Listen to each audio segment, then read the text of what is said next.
La décision des États-Unis de suspendre le flux de renseignements militaires en Ukraine cette semaine a aidé l'avancée russe le long d'une partie critique du front, affaiblissant la position de négociation du président Volodymyr Zelensky et tuant de nombreux soldats ukrainiens ces derniers jours, selon 5 hauts responsables occidentaux et ukrainiens, ainsi que des officiers militaires familiers avec la situation. En conséquence de cette pause, il y a des centaines d'Ukrainiens morts, a déclaré l'un des officiers à Taïm dans une interview vendredi à Kiev, demandant à ne pas être nommé en raison de la discussion sur des opérations militaires sensibles. Le plus grand problème est le moral, a-t-il ajouté, alors que les forces armées ukrainiennes sont laissées à se battre sans certains de leurs meilleurs systèmes d'armement, non pas à cause des attaques russes, mais en raison du retrait américain.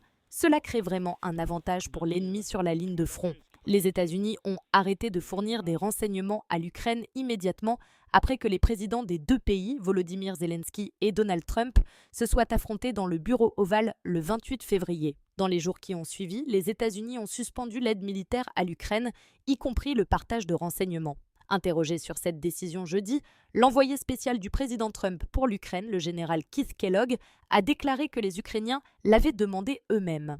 Les conséquences pour les Ukrainiens ont été les plus graves dans la région russe de Koursk. Zelensky considère cette région comme une carte importante à avoir en main en cas de futures négociations de paix. Son objectif est d'échanger des parties de la zone de Koursk contre des terres ukrainiennes que la Russie a occupées. Cependant, depuis que les États-Unis ont arrêté le partage de renseignements, les Russes ont fait des progrès rapides à Koursk. Pas seulement à Koursk, mais partout il y a des problèmes maintenant, déclare un responsable ukrainien. Kiev a perdu la capacité de détecter l'approche des bombardiers russes et d'autres avions de chasse décollant de l'intérieur de la Russie. En conséquence, l'Ukraine a moins de temps pour avertir les civils et le personnel militaire du danger d'une attaque aérienne ou d'un missile approchant. De plus, la perte de renseignements américains a également nui à la capacité des forces ukrainiennes à mener des frappes à longue et moyenne portée contre des cibles russes.